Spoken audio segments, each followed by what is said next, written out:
सांगली, सातारा आणि कोल्हापूर हे 3 जिल्हे महाराष्ट्राच्या राजकारणातील पॉवर सेंटर म्हणजे सत्ता केंद्र मानले जातात. या पट्ट्यात घडणाऱ्या राजकीय घडामोडींचे पडसाद संपूर्ण महाराष्ट्रात उमटतात. अनेकदा राज्याची राजकीय समीकरणे इथूनच बदलतात.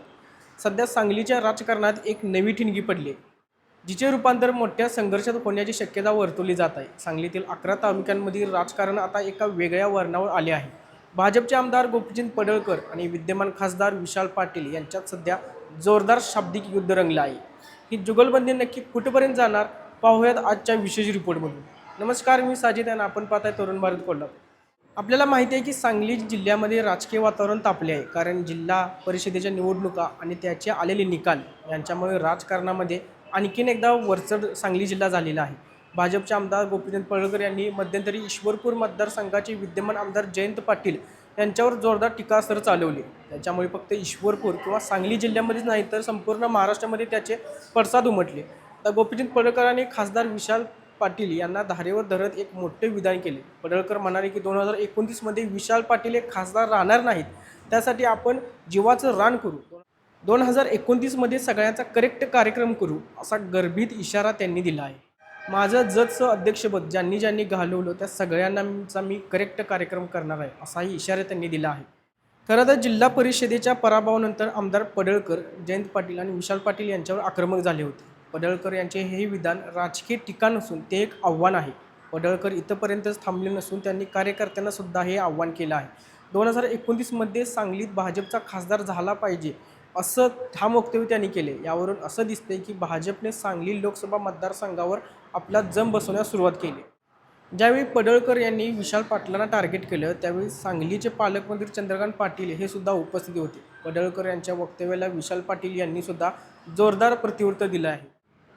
ते म्हणाले, ज्यांनी माझ्याविरुद्ध केली एक लोकसभा निवडणूक डोलवली, ते माझ्यापेक्षा कमी मते मिळाली, ते आता खासदारकीची स्वप्ने पाहत आहेत. पण जातीय वाद करून निवडणूक जिंकली असेल, पण त्यांनी हे विसरू नये की तुमचा कितीतरी वेळा आम्ही पराभव केला आहे. जिल्ह्यातील मोठ्या लोकांच्यावर बोलून मते मिळतील हे स्वप्न धुळीस मिळेल. ज्या मतदारसंघामध्ये भाजपचा पराभव होऊ शकतो त्या ठिकाणी भाजप राखीव मतदारसंघ ठेवण्याचा प्रयत्न करू शकेल. ज्यावेळी याबाबतचे चित्र स्पष्ट होईल त्यावेळी निर्णय घेऊ, असे देखील विशाल पाटील हे म्हणाले.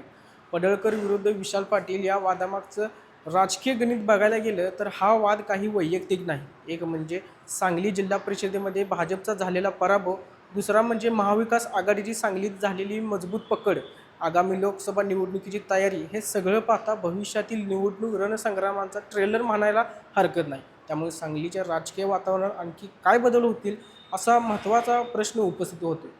दुसरीकडे सांगली महापालिकेत स्वयंकृत सदस्य निवडीसाठी सदस्यांची विशेष सभा 17 एप्रिल रोजी बोलवण्यात आली आहे. त्यामुळे राजकीय हालचाली गतिमान झाल्या आहेत.